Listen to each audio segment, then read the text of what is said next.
né? Vamos falar um pouco hoje do cabimento do recurso especial. Eu não queria falar aquilo que já está nos livros, né? É bom a gente saber que o recurso especial tem 3 hipóteses de cabimento, está lá no artigo 105, inciso 3 da Constituição. A primeira é por violação legal, a segunda é quando o tribunal julga válido ato de governo local contestado em face de uma lei federal, e a terceira por divergência, né? Mas isso todo mundo, em tese, já sabe. O que é importante que a gente fale quando vai falar de cabimento de recurso especial é que esse recurso especial, primeira coisa, ele não é a sua apelação. Então é importante que você tenha em mente que você precisa escrever de uma forma objetiva, de acordo com aquela hipótese de cabimento. Então não adianta você trazer a cópia da sua apelação e querer adaptar, não vai funcionar. Muitas das vezes você vai cair naquela súmula 284 do recurso desfundamentado. Então é importante que você entenda qual vai ser a hipótese de cabimento que você vai usar. Qual das 3? A mais comum a gente sabe que é por violação legal. Então uma dica prática de fazer isso. Pega o acórdão recorrido. Vamos lá. Vamos partir do pressuposto que já está pré-questionado o dispositivo legal, né? A tese e o dispositivo estão lá. Então você vai pegar o acórdão recorrido e vai começar a marcar nele os trechos que violam esse dispositivo de lei que você está querendo alegar. Então você vai começar a grifar, se ele tiver em papel, ou transcrever, copiar num documento de Word branco, os trechos, né?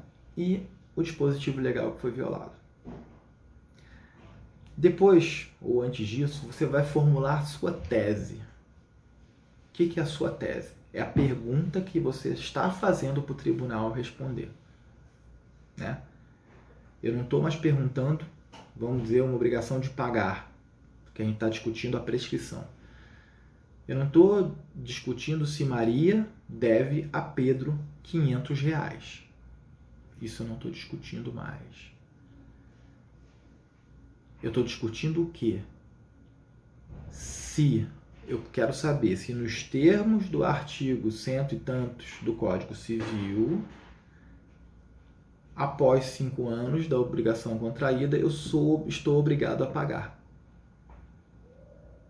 Não posso citar Maria e Pedro. Quero saber se nos termos do artigo tal do Código Civil, Maria está obrigada a pagar Pedro após 5 anos da assinatura do contrato. Ponto. Essa é a tese. Eu quero saber se o tribunal, ao dizer que Maria deve a Pedro, sem considerar a prescrição, se ele violou o artigo tal do Código Civil. Então a discussão é muito objetiva, ela pode sair da causa e ser apreciada abstratamente. E eu vou tratar isso como, né, um silogismo, vou tratar como uma analogia, vou falar, olha, o artigo tal diz tanto, o tribunal diz isso, nós compreendemos que é assim, né? E isso que eu estou falando aqui hoje, né, é uma impressão que todos nós temos quando olhamos os tribunais superiores. Quando a gente olha a forma que eles decidem, a forma que é mais eficaz, eficiente, né? Porque você, escrevendo o seu recurso dessa maneira, de uma forma objetiva, abstraindo, né, focando na violação legal, primeiro, você ultrapassa a barreira do recurso desfundamentado. E depois, você também consegue, com mais eficiência, não incorrer em revisão de fatos e provas. Então, a súmula 7, a súmula 5, que fala de revisão que veda a análise de contrato e análise de fatos e provas, você consegue driblar escrevendo o seu recurso objetivamente com base naquilo que é a sua tese, que é o cabimento. A hipótese de cabimento mais a sua tese, com o dispositivo pré-questionado, é que é o núcleo duro do seu recurso especial. É isso que você precisa estar atento. Pô, eu estou indicando a violação legal, eu estou pegando esse acórdão dizendo onde é que ele está violando a lei. Eu não estou dizendo, entrando em fato, quanto que deve, se deve X, se deve Y, se deve 100, 200. Eu quero saber o seguinte, se depois de 5 anos, deve. Né? Eu não estou dizendo a existência ou não de causa interruptiva, eu não estou discutindo isso. Eu estou discutindo a lei em tese. Como é que ela foi aplicada ao caso concreto, se ela foi mal aplicada àquela hipótese fática. Eu não vou falar um pouco da segunda hipótese de cabimento, né? A gente só precisa saber que tem que ter esgotado a instância para as 3 hipóteses de cabimento e ter feito pré-questionamento. Quando a gente vai falar de divergência para recurso especial, ela só serve...